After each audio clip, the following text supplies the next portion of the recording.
Bem-vindos ao terceiro episódio do Nova Sexta. E hoje a gente vai falar sobre a amada, idolatrada cultura canábica. E a nossa cultura, né, do dia a dia. Enfim, a gente vai falar sobre como a gente lida com esse lado da nossa vida, sobre como a gente vê nossos amigos se portando fazendo isso. E é isso, vai ser mais uma resenhazinha. Bem-vindos. Bem-vindos, bem-vindes. Bem-vindos. Vamos começar do começo? Vamos. Você se lembra a primeira vez que você fumou? Cara, lembro. Assim, na verdade, eu acho que todo mundo passa por isso, né? Tipo, é muito comum do seu primeiro baseado, primeiro mesmo. Vai bolando enquanto fala. É muito comum o seu primeiro baseado, assim, o primeiro que você dá um trago, enfia na sua boca, de você não bater direito. Por Sim. vários motivos. Às vezes, por motivos físicos mesmo, do seu corpo não interpretar aquilo direito e não bater mesmo. Ou às vezes por motivos, sei lá, você não saber tragar, várias coisas assim. E eu fui só mais um. Teve uma ocasião aí, num rolê qualquer, que eu acabei fumando, mas, tipo, eu não senti absolutamente nada. E, ok. E aí, um tempo depois... Começou um vizinho lavar roupa, talvez vocês escutem no fundo, mas assim, é detalhe. É sonoridade, sonoplastia. faz parte. E aí, uns meses depois, isso eu tinha, tipo, 14 pra 15 anos. Aí, uns meses depois, a gente se reuniu na casa de um amigo meu. Eu nasci e fui criado num condomínio lá no Campo Limpo. Era aqueles condomínios, tipo, que é bem grande, que é tipo uma mini cidadezinha ali dentro, sabe? Tem vários apartamentos, tinha acho que uns quase 600 apartamentos. Tem, né, até hoje. E é isso, a gente se reuniu na casa de um amigo desses, assim, e a mãe dele tava trabalhando e tal, e aí surgiu o baseado. Eu falei, vou fumar de novo, né? Porque a gente fica curioso, tipo, mano, todo mundo fala e não sei o que, você fuma e não bate, você fica meio frustrado e tal. Nossa, é bem frustrante. Nossa, como se fosse a pior coisa do mundo, né? Nesse grau. Mas é tipo, mó chato, todo mundo falando. Não, é chato, né? Tipo, todo mundo descreve um negócio e você não sente absolutamente nada. É foda. E aí eu fumei de novo. E aí dessa vez, nossa. Dessa vez foi a que bateu aquela primeira brisa mesmo, assim.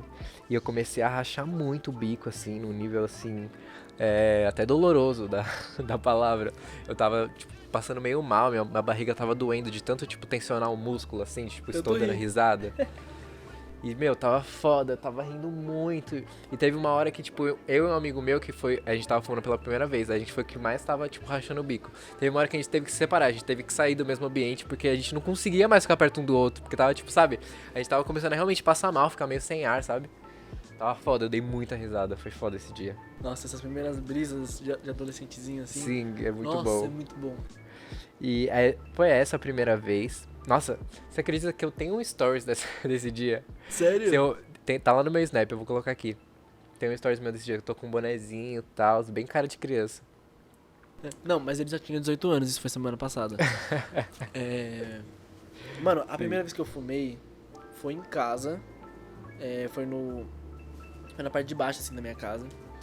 E aí eu tinha ido com os amigos. Mano, a gente separou o dia, tipo, quarta-feira nós vamos fumar pela primeira vez. E aí foi eu mais alguns amigos pra casa. Aí meu amigo levou bolado já. Não sei nem onde ele conseguiu aquele negócio. E aí ele levou bolado. Nossa, você economizou aqui, né? Olha isso aqui. Eu economizei? Sério? É que geralmente você pede pra colocar menos. Eu sei. Não deu muita coisa, não. Mas faz um fenequinho. Mas enfim, aí ele levou bolado já. E a gente fumou. Tava eu, ele, mais uma ou duas pessoas. E a gente fumou. Não aconteceu nada, assim, tipo, aconteceu um pouquinho e tal, mas nada demais. Aí a primeira vez... Nossa, eu não consigo me lembrar a primeira vez que eu fiquei chapado. Acho que foi com você, sei lá, alguma vez que a gente fumou em Que casa. realmente foi, que rolou? Eu acho que foi... Mano, eu não vou conseguir me lembrar das primeiras vezes, assim. Mas uma vez que me marcou muito foi quando eu voltei de viagem. Aí você foi lá pra casa, a gente desceu. A gente sentou naquele sofazinho lá, a gente deitou naquele sofazinho. E a gente começou a fumar e eu comecei a rachar pra caralho. Eu rachava. E, nossa, teve uma outra vez no meu quarto também que você falou, nossa, eu vou fumar pra chegar nesse nível, que eu não parava de rir. Enfim, eu me lembro dessas primeiras vezes que eu ria bastante, assim. Mas a primeira em específico, além desse dia, tipo, a primeira que bateu eu não lembro. Não tava lá, a cadeira tava assim, mas... Não lembro. Eu e o Lucas, a gente se inicializou meio junto, né, nesse mundo, assim.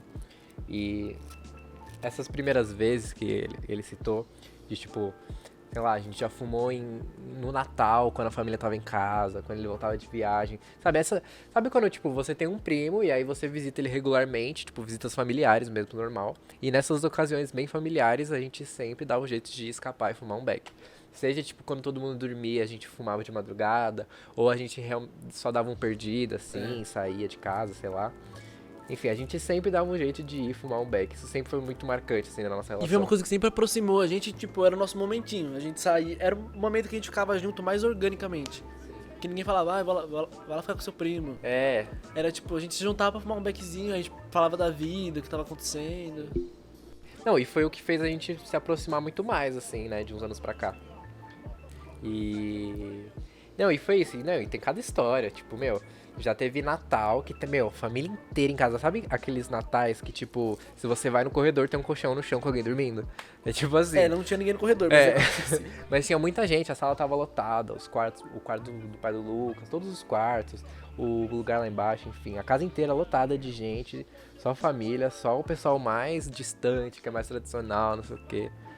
E, enfim. E os próximos também são tradicionais, né? E os próximos também, infelizmente. E é isso, tipo, meu, deu de noite, todo mundo foi dormir, a gente Não, mas essa fechou. história tem um pouquinho mais de detalhe do que isso. Porque a gente tava sem seda Nossa, é verdade. e não tinha nem saco de pão, não tinha guardanapo, não tinha nada. Não tinha nada. E a gente, nossa, é que negócio de adolescente, né? Por isso que eu acho que a informação te tira dessas coisas e é bem mais importante. Aí, porque assim, seus filhos vão fazer essas coisas, eles vão fumar, eles vão beber, eles vão usar coisas, eles vão transar com várias pessoas diferentes. E a única coisa que você pode, se você quer proteger o seu filho, a única coisa que você pode fazer é fornecer informação. E a gente não tinha a maioria das informações, tipo, eu fui descobrir que existia chavador, sei lá, com 18 anos, 17 anos. Que eu falei, nossa, eu não chava com a mão, tem um chavador. E a gente quase nunca tinha seda fumada em qualquer papel. Mas nesse dia em especial, a gente não tinha seda nenhuma, nem esses papéis parecidos. E a gente fumou no que, Cauê? Você se lembra? Não, então, a nossa tia, ela é psicóloga, enfim, ela gosta muito desses joguinhos bem de psicólogos, assim, e volta e meia ela introduz isso na nossa família. Sabe esses joguinhos bem, tipo, de interação, sabe, social? E aí era uma versão de um amigo secreto É, mais parecido com um coachzinho. é. Vamos dar uma referência Ela de sempre coach. joga um coachzinho, porque ela também é coach. E aí, é isso, era uma brincadeira que usava o Respeita post-it. os coach, hein? É. Sem zoação com o coach. Eu não sou o coach. E, enfim, ela fez uma brincadeira lá e usava post-it, tinha que escrever umas coisas. Eu não lembro direito como era a brincadeira, até porque eu não prestei muita atenção. Mas enfim. Isso E é aí verdade. tinha um monte de post-it na casa, lá na sala, que a gente lembrava. A gente, puta, mano, não tem um lugar pra fumar, não tem um papel de pão, não tem nada.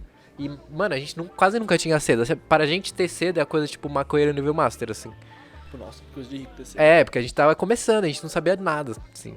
E Pra aí, que ter seda? Bola É. no guardanapo. é. E aí a gente, puta, vamos pegar o post-it lá na sala e bolar no post-it. Já tem até a colinha, tipo, genial. E aí a gente desceu lá na sala, tipo, mó silêncio, assim, os pessoal dormindo lá, as crianças e todo mundo, não sei o que. A gente pegou o post-it, E bolando subiu baseado pro rosa. quarto e bolando um baseado rosa, assim, naquele post-it. Nossa, deve ter feito mal aquilo. Aquilo deve ter reduzido um aninho de vida já. Deve, com certeza fez, mano. Aquilo lá é puro câncer. Né? E nossa, a maioria das minhas experiências foram assim. Com os meus amigos mesmo. Assim, os meus amigos tinham geralmente seda.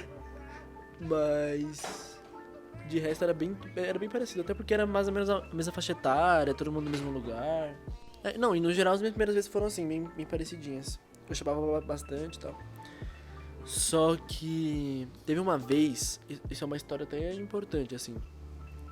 Quando eu falo da minha história com cannabis. Teve uma vez que estávamos eu e o Cauê fumando em casa. E aí lá embaixo, esse lugar da minha casa que a gente citou. E aí minha mãe desceu, tipo. A gente tava sentado numa mesa, eu de um lado e ele do outro. E o lugar que eu tava vendo, dava pra ver a escada que desce pra lá. E a gente tava fumando e conversando. E aí eu olhei pra escada assim, do nada minha mãe tava na escada. E aí ela já, tipo, olhando assim. Com uma e carinha aí- de tava ali uns 2 minutos. É. E aí quando eu vi Vendo ela. tudo. E aí quando eu vi ela, eu já fiz assim. E coloquei o baseado na cintura. E aí ela falou assim, você tá fumando, Lucas? Eu falei, o quê? Eu fumando? Não, mano. Não, desculpa, eu tenho que falar a minha perspectiva. A mãe dele, tipo, ela nitidamente tinha visto tudo que tinha pra ver. E aí, ó, Lucas, você tá fumando? Eu fumando, é o vizinho, não sei o quê. E a mesa desse jeito como ela está agora, tipo, cheio de coisa. E ele, não, é o vizinho. Porque o meu vizinho fuma. Quer dizer, fumava, eu troquei de vizinho. Quer dizer, Ai, mano. o vizinho se trocou de lugar. Foi foda. E aí, esse vizinho de agora não fuma, então não tem mais essa desculpa. Mas naquela época eu tinha um vizinho que realmente fumava, porque eu sentia o cheiro. E aí eu falei, não, mãe, eu nunca botei um negócio na minha boca, a ideia do vizinho. Mano, mas é que não dava pra mentir, foi Não dava, ridícula não dava, aquela tava cheiro no tentativa. lugar todo. E a gente tava fumando um cachimbo A também, gente era tava um com o beck e um cachimbo em cima da mesa, assim, tipo, mano, não tinha como fazer nada. E aí meu pai desceu, quando meu pai desceu ele já deu um soco na minha cara. Tipo, não foi nem bom dia, foi soquinho na cara. E aí ele me deu esse soco e aí já começou a falar várias e falou, sobe pro seu quarto. Nisso que ele tava me dando um soco e falando comigo, o Cauê já tinha me batido uma reta, já tava lá no Não, meu porque eu quarto. pensei que ele ia me bater também. Eu jurava que seu pai ia me bater. E é tipo 2 vãos de escada, ele subiu os dois, pou, pou, pou. Quando eu cheguei, ele já tava debaixo da coberta, assim. Não, eu jurava que seu pai ia me bater também. Eu não sei por que eu pensei. Tipo, não é comum. Seu pai não bateria, eu acho. Mas... Não, naquela altura da vida não, se fosse mais novo. Exato. Tipo, se fosse mais novo, ok. Mas naquela altura da vida, tipo, não é uma altura que você apanha do seu tio. Mas mesmo assim, eu achei que ele ia me bater. Tipo, eu tinha certeza que eu ia apanhar também. Não, é porque Aí eu fugi. A gente tinha muito medo disso acontecer. A gente sabia que o dia que isso Eu acontecesse. fugi. A gente sabia que o dia que isso acontecesse ia ser tipo caos na nossa vida. Não, a gente tinha certeza quando a gente rodar. Até porque tem todo um contexto familiar por volta disso. Tipo, o meu pai, que é irmão do pai do Lucas, que teve toda essa cena, ele fuma desde moleque, desde uns 15, 16 anos. E, enfim, ele tem todo o estilo de vida estereotipado relacionado à maconha, porque ele é músico. Que, como eu falei no podcast anterior, ele é músico, ele tem todo um estilo de vida mais Ele mora rootzão. Enfim. Exato. Enfim, ele tem todo esse estilo de vida e é óbvio que a sociedade, idiota do jeito que ela é, acaba ligando uma coisa com a outra e, tipo, associa, faz esse estereótipo do maconheiro, vagabundo, não sei o que, blá, blá, blá, blá, blá, blá. E isso tinha muito peso na minha família justamente porque tinha meu pai lá. Não, essa é toda a visão que a nossa família tem. A única visão que a nossa família tem sobre a maconha é isso, tipo. Então a gente sabia que quando a gente rodasse ia realmente ser um escândalo. Mas assim, quando eu rodei, eu já tava quase fazendo 18. Uhum. E aí foi mais tranquilo, porque se eu tivesse uns 15, provavelmente a gente iria apanhar. Nós dois. Mas, enfim, eu tomei esse soco na cara, meu pai mandou eu subir, e aí eu subi. Quando eu subi, ele entrou no quarto, começou a falar com a gente. E aí ele começou a falar várias, tipo, ele e minha mãe me fizeram chorar. Foi foda. Tipo, minha mãe também chorou, inclusive. Uhum. E, enfim, fizeram o maior terror. E aí no outro dia tinha uma reunião... Não, no outro dia não. Tipo, sei lá, um dia depois, ou 2 dias, tinha uma reuniãozinha familiar, assim. Tinha o aniversário de um primo meu, Nossa, do Leon. foi foda. Eu jurava que ele ia contar pra todo mundo ali. E aí, tipo, foi a família inteira, assim. Eu lembro que eu fui dormir nessa agonia. Eu falei, mano, amanhã vai ter a festa de família e ele vai falar pra família inteira e fudeu minha vida. Não, e eu achei... Não, e a gente tava esperando que ele já, tipo, ia parar na mesa, assim, e falar pra família inteira. Fazer um escândalo, assim, brinde. Eu tenho discurso pra falar. Os nossos netos são maconheiros. Mas eu não sei porque a gente criou a situação, porque assim, meu pai, ele é bem... Não é do tipo do seu pai fazer isso, né? Tipo, ele é bem expressivo quando ele tá puto com alguma coisa, né? Uma pessoa bem... Inclusive ignorante, às vezes. Mas... Ele não é de fazer uma cena, assim, no meio da família. Nunca foi. Sim. Mas não sei porque na nossa cabeça a gente tava criando esse personagem. É verdade. Só que aí não aconteceu nada. E, tipo, eu passei o churrasco inteiro passando mal. Eu também. Não, eu ficava longe do Cauê, porque eu tava, tipo... Eu meu Deus, também, nossa, eu passei o churrasco inteiro sofrendo. Eu falei, não, agora que ele vai falar, fudeu. Nossa. E, tipo, tava o nosso vô, que é mó... Nossa, uma cena. Ele não falou nada no final das contas. Ele ficou quieto. Eu acho, tipo assim, minha avó e minha tia ficaram sabendo por consequência, até porque... Uma hora ou outra acaba comentando. Mas é isso, não um escândalo, assim. Não Comenta escândalo. só pra pessoa. E aí... A gente ficou 1 ano sem filmar depois disso, né? A gente ficou... Quer dizer, não. quase 1 ano. Essa cena foi... A gente tá dando risada contando desse jeito, mas essa cena realmente foi bem séria. Foi bem meio Foi bem traumatizantezinha, séria, assim, e tal. Deu um drama, assim. Que na nossa cabeça também era uma coisa muito grave. Tipo, a gente tá decepcionando eles, que eles não estão pensando da gente. Pensa, a gente era criança só, Não, decepcionando criança os pais. também não. Mas assim... Não, mas a sensação era isso, de tipo, crianças decepcionando os pais, sabe? Porque senão vai parecer que a gente começou a fumar com 5 anos de idade, né? Nesse grau também. E aí rolou toda essa cena.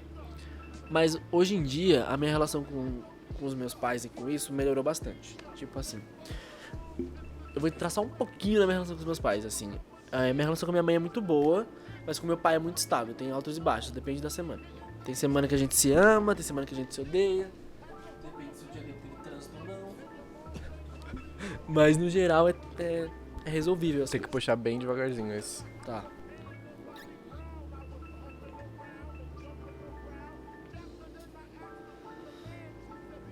Enfim, a minha relação com meu pai é assim, meio estávelzinha.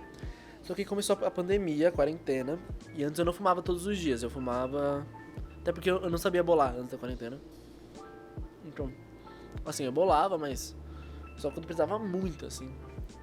Tipo, caso de vida ou morte, preciso fumar um baseado.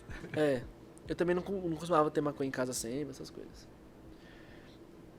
E aí começou a quarentena, aí teve um dia que eu tava em casa, assim, aí eu lembrei, nossa, eu tenho maconha aí. Uma maconha que eu nem lembrava mais que eu tinha. E aí eu catei, achei ela lá, tava de boa, porque não fazia tanto tempo assim, tipo, fazia, sei lá, umas 2 semanas que a gente tava de pandemia. E aí eu comecei a fumar essa maconha, aí ela começou a acabar, eu mandei mensagem pros amigos, falei, preciso de um corre. Não, foi indo, né? Foi vendo uma bolinha de neve ali. Não uma bolinha de neve, que bolinha de neve é um termo pejorativo. Exato, mas num sentido bom. No sentido bom. E aí eu comecei a fumar mais, tipo, fumar todos os dias, não que a quantidade tenha aumentado no dia. E aí meu pai começou a sentir o cheiro, aí teve um dia que ele encostou pra conversar. Conversar um pouquinho mais agressivo, mas nada demais também pra conversar. Falou, tipo, tô sentindo cheiro. Eles já sabiam que eu fumava, eles sabem.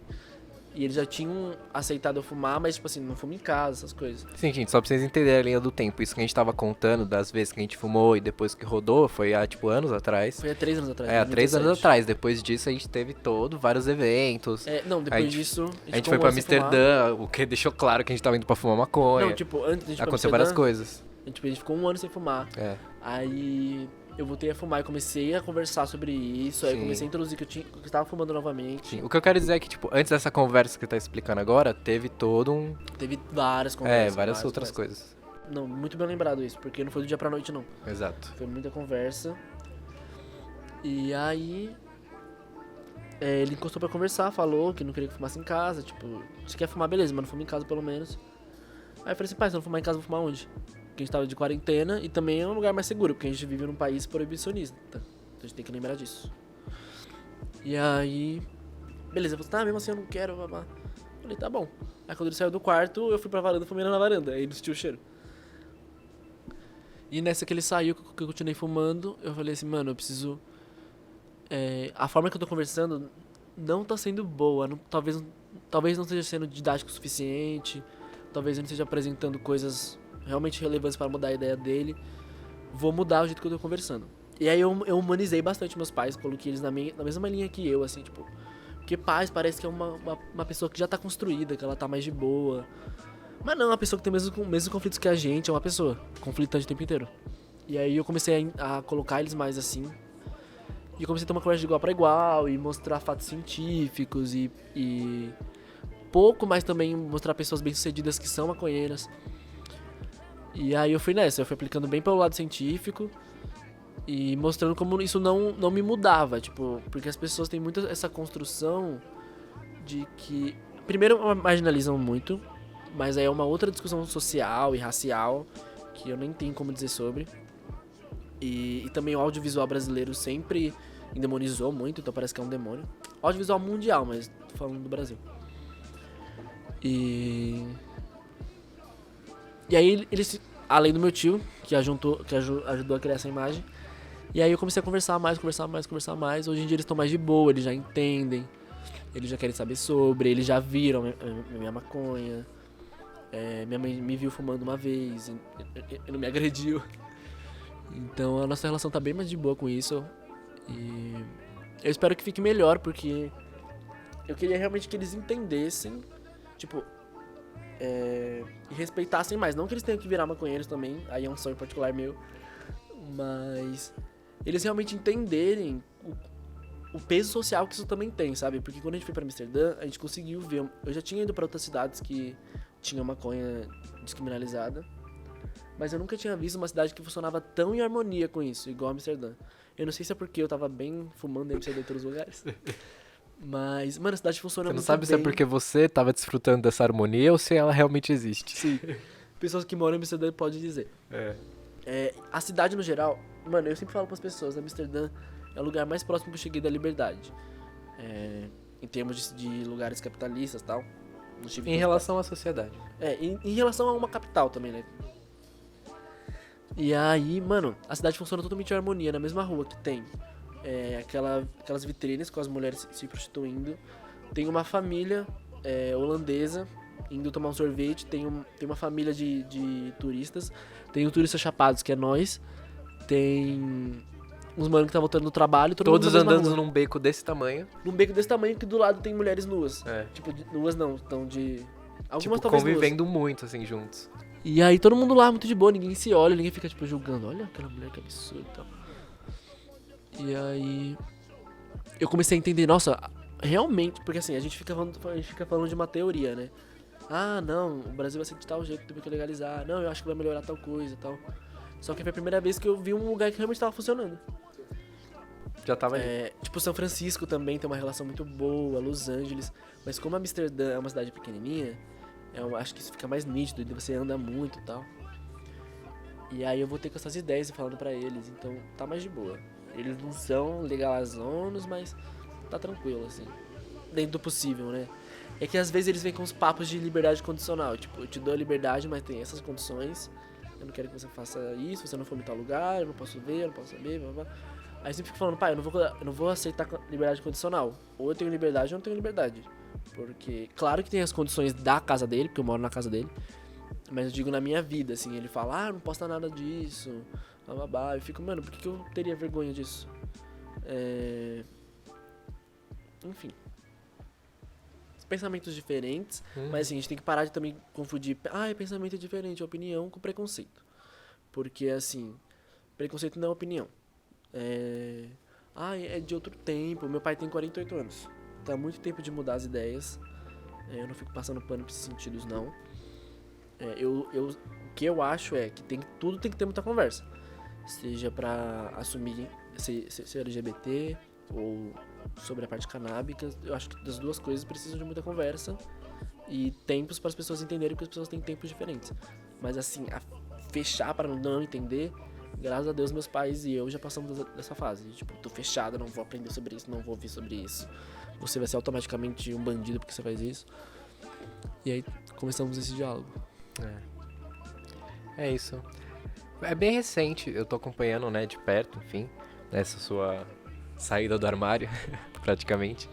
E é isso, é bem recente, tá indo devagarzinho, mas tá indo, já tá, tipo, num nível, assim,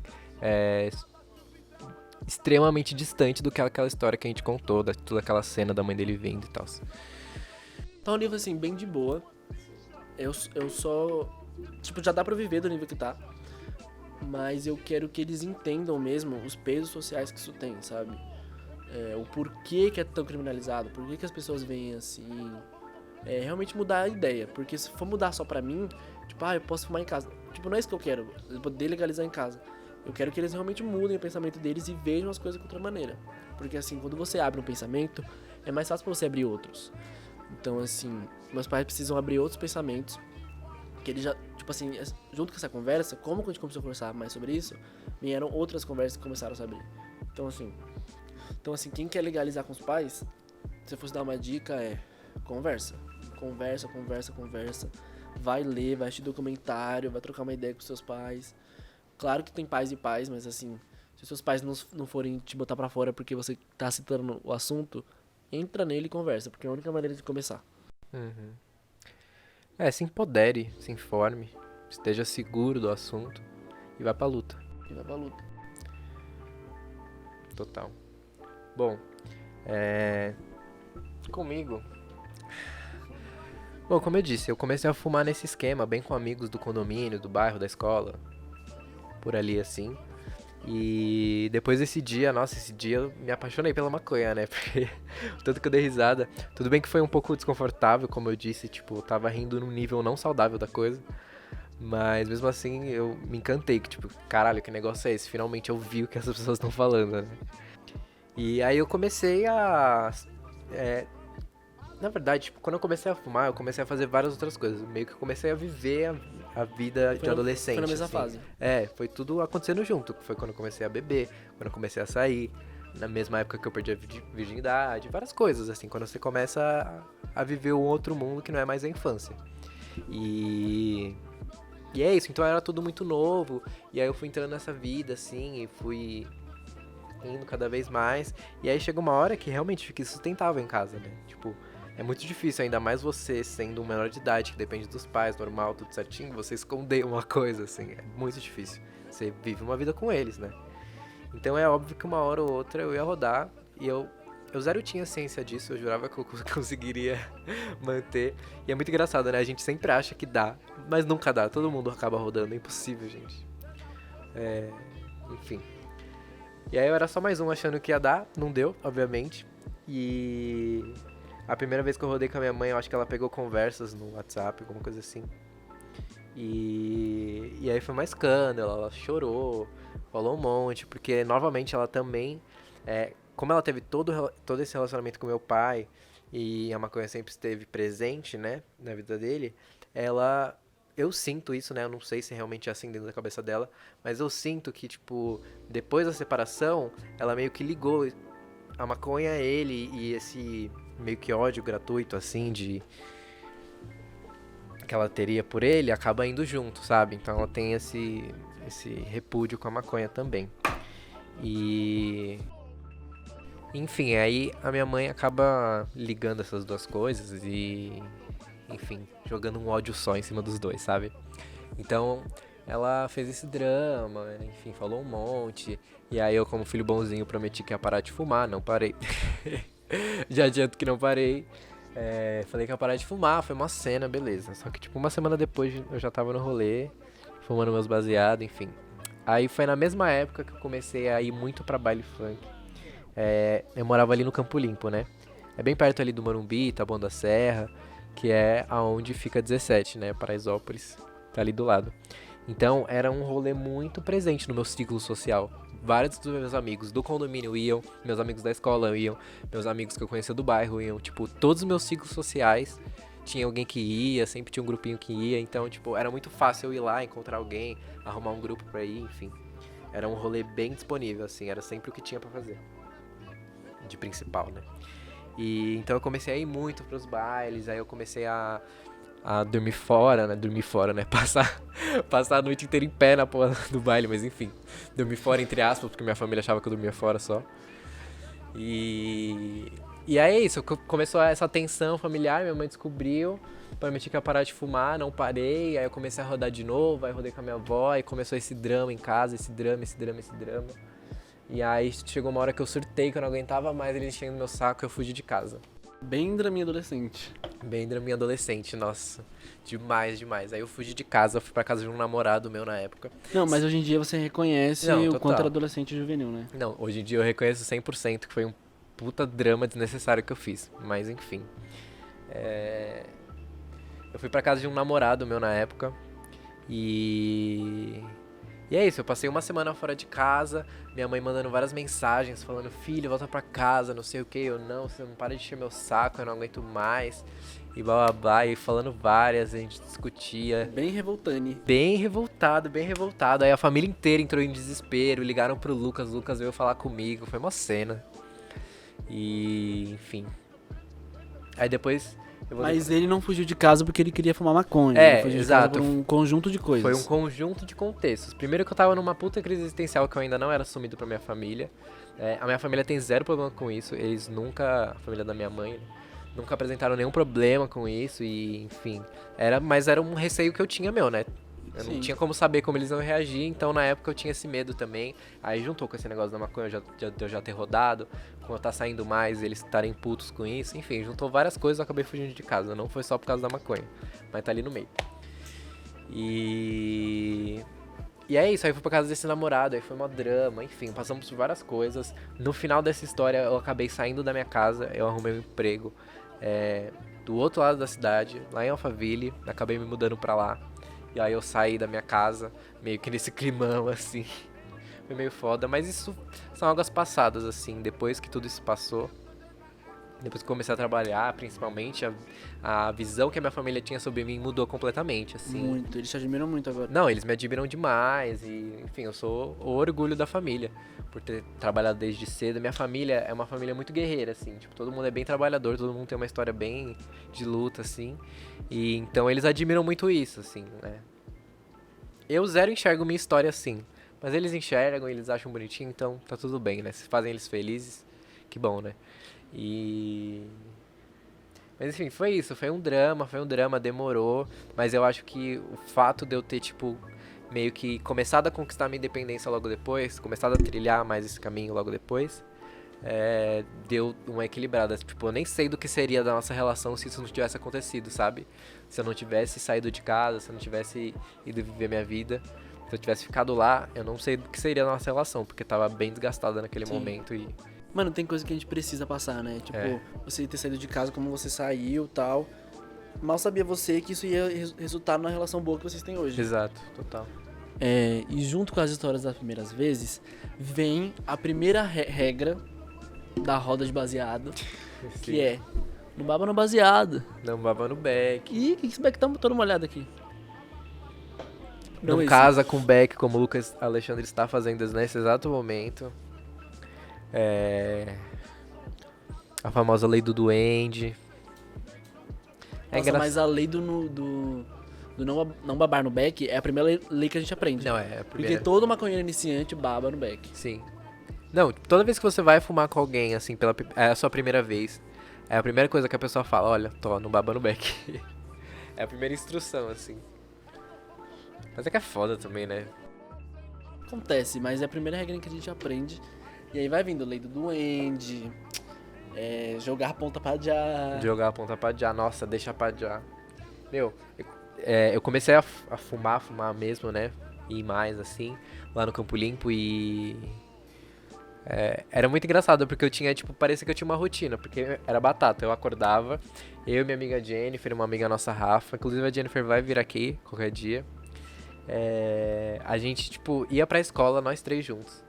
Aí a gente ficava o dia inteiro ouvindo música, vários funk, porque a gente ia pra baile na época, a gente vivia muito isso, então a gente só ouvia funk o dia inteiro na aula. Aí saía da escola, já ia pra um pico, né, que é uma gíria pra, tipo, lugar que se fuma maconha no bairro.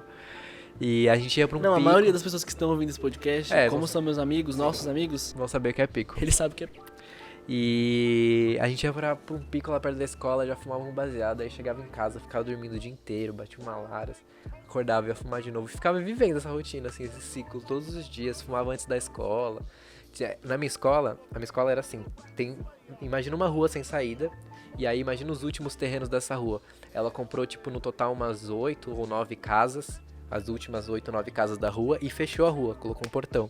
Então, tipo, quando você entra na escola, é tipo uma rua normal, a rua continua, e do lado tem várias casas. A maioria tá reformada, virou um prédio, virou a escola em si, mas tem uma ou duas que ainda é a mesma casa de quando eles compraram todos os terrenos. Então é uma casa velha que eles não usam pra nada, só usam de depósito. E aí direto dava o intervalo da aula, a gente entrava nessas casas abandonadas, pulava ali o muro, ficava numas varandinhas, alguma coisa que tinham acesso assim, e ficava fumando até o final da aula, tipo, a gente sumia no intervalo, as mochilas ficavam lá, tipo, a gente metia o louco grosso assim e ficava fumando o Não dia façam inteiro. isso, não larguem sua aula pra fumar maconha. Não larguem a aula pra fumar maconha. Apesar que a gente fez a vida inteira.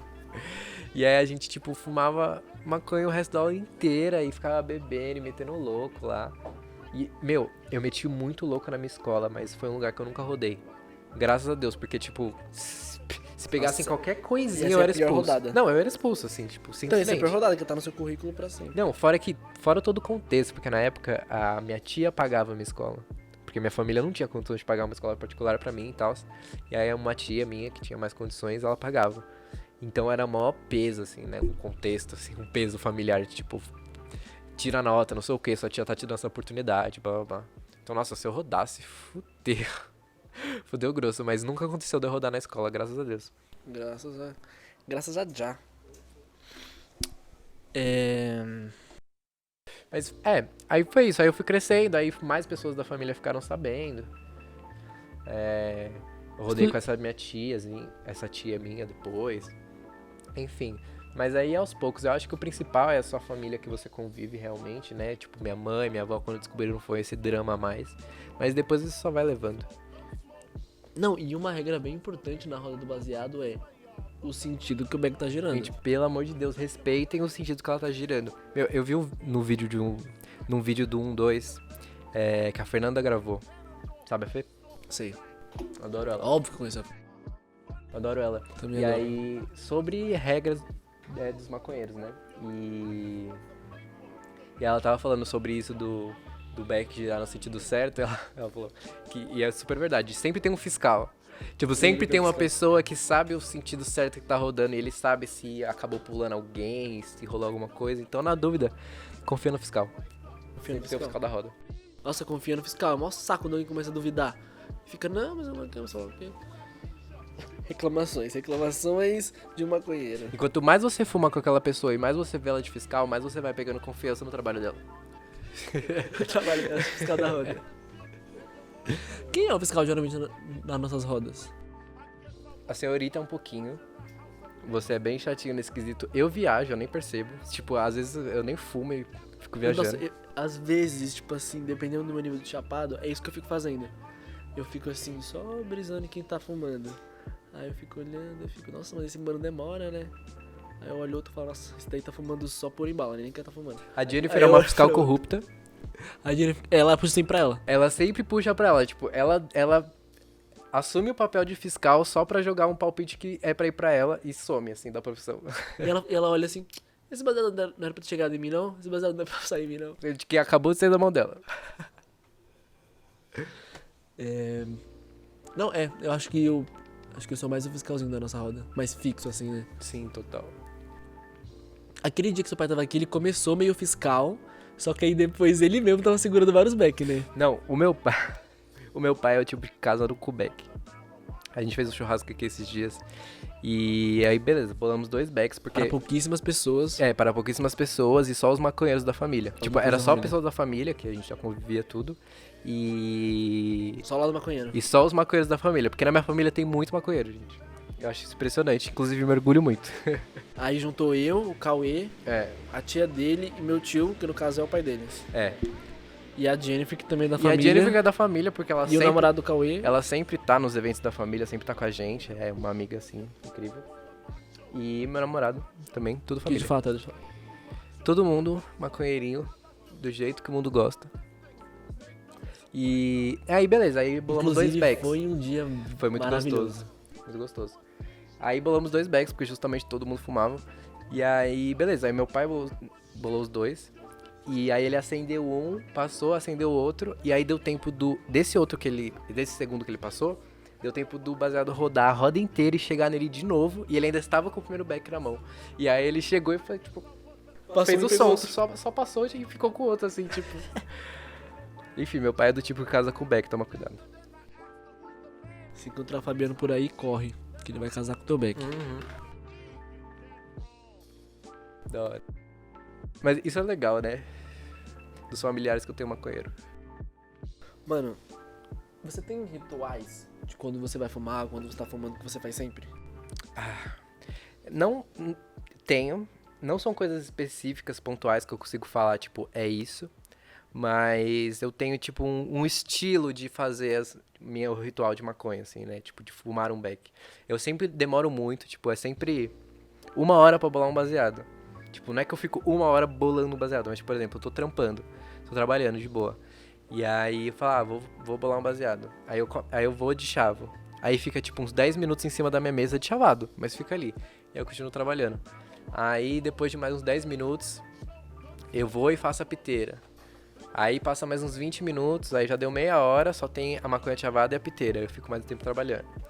Aí eu vou, pego a seda. Aí eu fico enrolando com a seda na mão. Eu juro, eu fico com a seda entre os meus dedos, com a mão no teclado, Eu já trabalhando. vi muito essa cena. Trabalhando com a seda no meu dedo, com a maconha chavada, é só eu fazer, mas eu fico lá, trampando.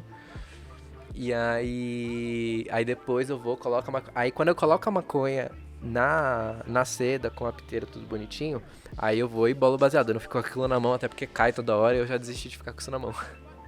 Já aprendi com meus erros.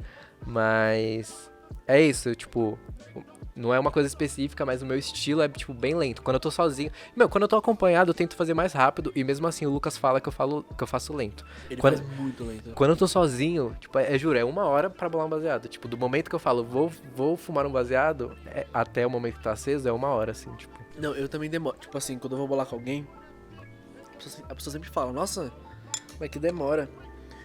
Porque assim, eu demoro um pouquinho, mas o Cauê, ele é um nível bem grande de demorar, assim. Ele Sim. demora bastantão. Tipo, o tempo que você demora quando a gente tá junto é o tempo que eu demoro mais ou menos quando eu tô sozinho. Entendi. Porque aí eu vou bolando, colocando uma música e tal. É.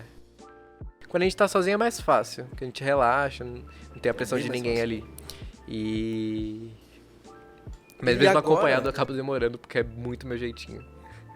Tipo, a parte da minha rotina é... Eu fumo um por dia, só à noite. Porque... Durante o dia eu não gosto muito... Ah, não, eu gosto de fumar durante o dia. Eu gosto de fumar qualquer hora, tipo. É, assim, no dia de semana, eu dou preferência por fumar à noite. Porque, sei lá, às vezes eu tenho que fazer compromissos que não são pra mim, alguma coisa pra minha mãe, pro meu pai. Aí eu não vou fazer, tipo, chapado, né? Eu evito. E aí, geralmente eu fumo um baseado e geralmente é só à noite. Sei lá, tô indo dormir, aí eu boto uma musiquinha, vou fumando.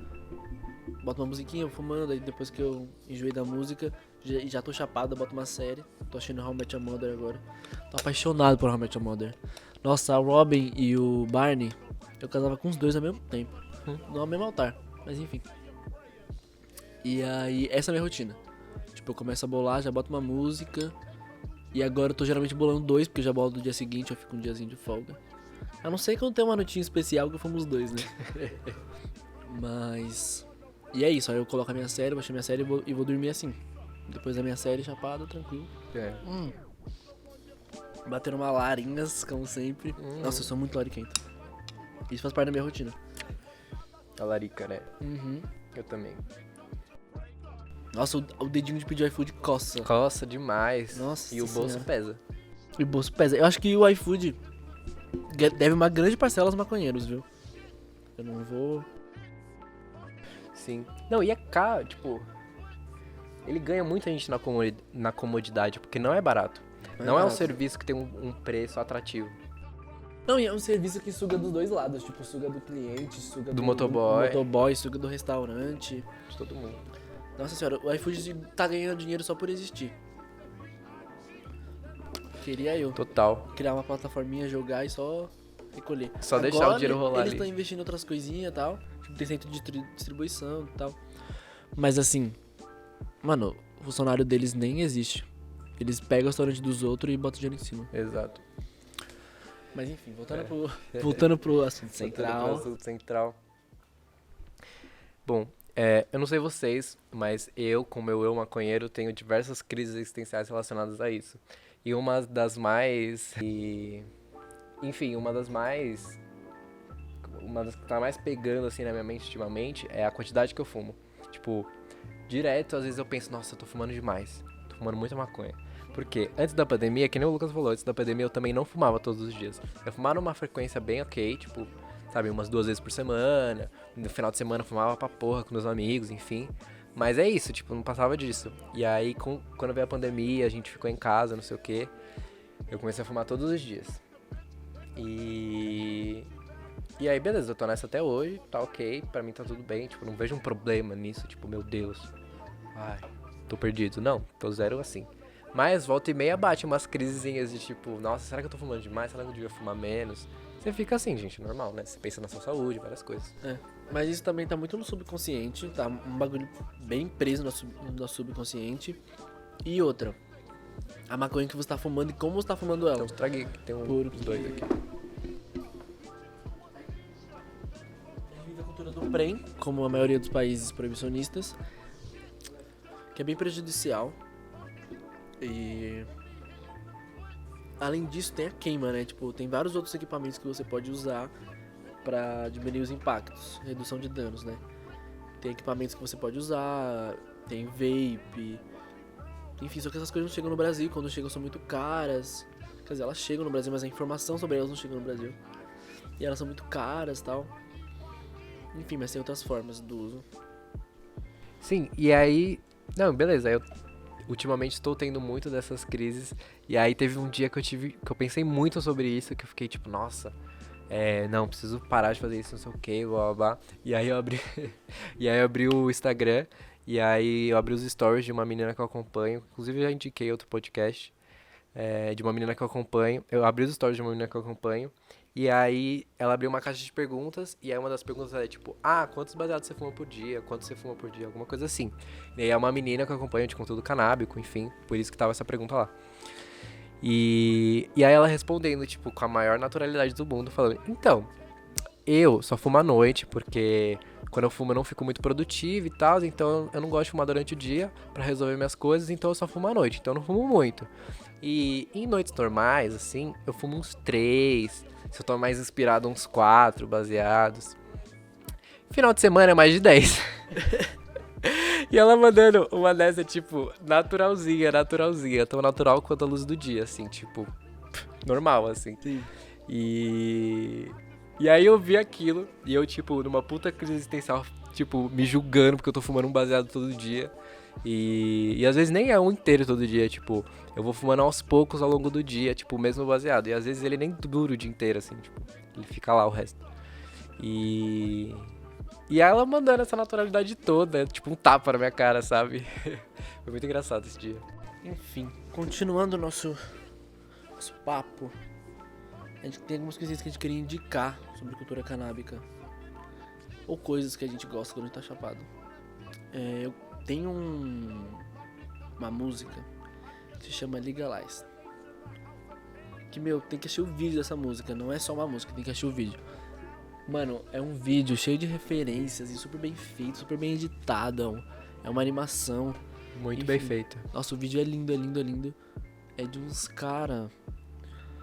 Acho que talvez da Arábia Saudita, eu não sei, mas eles cantam... Eles têm uma versão em inglês e uma versão na língua original. Enfim, muito bem feito, muito bem feito. Quem estiver vendo no YouTube essas coisas... Na verdade eu vou colocar no Instagram também. No Instagram do Nova Sexta. Vai estar por lá a música. E você tem alguma coisinha pra indicar pra nós? Eu tenho pra indicar uma influencer do mundo canábico. O Instagram dela é Mana Que Brisa. O nome dela é Carol. E ela é uma mina que faz conteúdo canábico, mas com foco no empoderamento feminino, né? Empoderamento feminino no mundo canábico. E é um conteúdo muito legal, porque ela, tipo, ela fala com mulheres, para mulheres, sabe? Numa linguagem bem feminina, bem didática, bem, tipo, tranquila, assim, gostosa de você acompanhar. Ela é muito boa mesmo, essa mina. E quando o Lucas me indicou, foi o Lucas que me indicou essa mina, e, tipo, quando eu vi os conteúdos dela, tipo, me apaixonei, assim, comecei a acompanhar bastante. Principalmente por isso, porque, sei lá, sempre que você vai pesquisar, pelo menos sempre que eu ia pesquisar, tipo, informações sobre isso, eu sempre acabava caindo num canal bem estereotipado do cara maconheirão falando com gíria, não sei o que, blá blá. E acho legal, tem muita gente que curte, não sei o que, tem esse estilo, mas eu gostei muito, muito, sabe, desse conteúdo ser apresentado de uma outra forma, totalmente diferente, sabe? Não, e a mina é bem resenha, tipo, ela é muito resenha. É muito gostoso ouvir ela falar. Sim, total, ela fala muito bem, enfim, é muito bom consumir o conteúdo dela, sabe? E é isso que eu queria indicar, Mana Que Brisa. É uma boa indicação. Sim, tem no Instagram e no YouTube. Não, e a gente vai colocar aqui embaixo também. Sim, tá tudo aqui embaixo. Pra quem tá vendo no YouTube, né? Mas a minha última indicação é um pouquinho mais politizada. Tem um documentário brasileiro no YouTube que chama Cortina de Fumaça. E, mano, muito bem feito, primeiramente. Tem várias informações relevantes. E como é brasileiro, ele fala do nosso contexto, da nossa sociedade e dá exemplos nossos e... Enfim, é muito bom porque a maioria desses conteúdos vem de fora, geralmente. E tem esses conteúdos já brasileiros que, inclusive, é produzido há um tempo. Tem um outro também, que é um documentário menor, que também é brasileiro. E eu vou colocar por aqui. Que é bem antigo, mas ninguém conhece, porque não falam muito disso. Geralmente falam série de Netflix, essas coisas. E tem vários desses documentários brasileiros e conteúdos brasileiros que falam da nossa realidade. E de um jeito bem mais pra gente. Enfim, minha recomendação final é essa. Cortina de Fumaça. Tem no YouTube, é de boa de ver. E é isso. todo nacional sobre a Exato. nossa luta aqui pra legalização, né? Total. Bom, é isso. Chegamos ao fim de mais um podcast. Mais um podcast te deixando com saudade. Exato. Gente, sigam a gente em todo lugar que você vê por aí. A gente tá presente em todas as plataformas digitais e redes sociais também. Tem no Instagram, no Twitter, em todo lugar. Só não no Facebook, porque é meio... A não ser que alguém queira um Facebook. A não ser que aí. alguém queira, pelo amor de Deus, mas não é o foco no momento, mas enfim. Os meus amigos geralmente não usam Facebook. Os seus usam?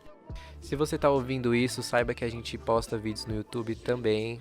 Se você quer ver uma imagem, geralmente nos vídeos do YouTube tem imagens, referências de coisas que a gente tá falando, enfim. É uma experiência mais imersiva no papo que a gente tá tendo. Se você tá vendo no YouTube, saiba que você pode escutar no Spotify também, se você quiser escutar a gente fazendo alguma outra coisa, numa resenha com seus amigos, alguma coisa assim. A gente tá disponível em todo lugar. Fumem um baseadinho, manda uma foto pra gente. Fumei um baseadinho. A Natália me mandou uma foto no WhatsApp ontem. Tava com você na hora, Eu vi. inclusive. Que ela tava na casa dela, na sala. A gente tava na TV e ela fumando um baseado. Sim. Aquilo foi a maior homenagem do mundo. Te amo, Nath. Façam isso. E é isso. E é isso. Um abraço, um beijo Um beijo. e fiquem na paz.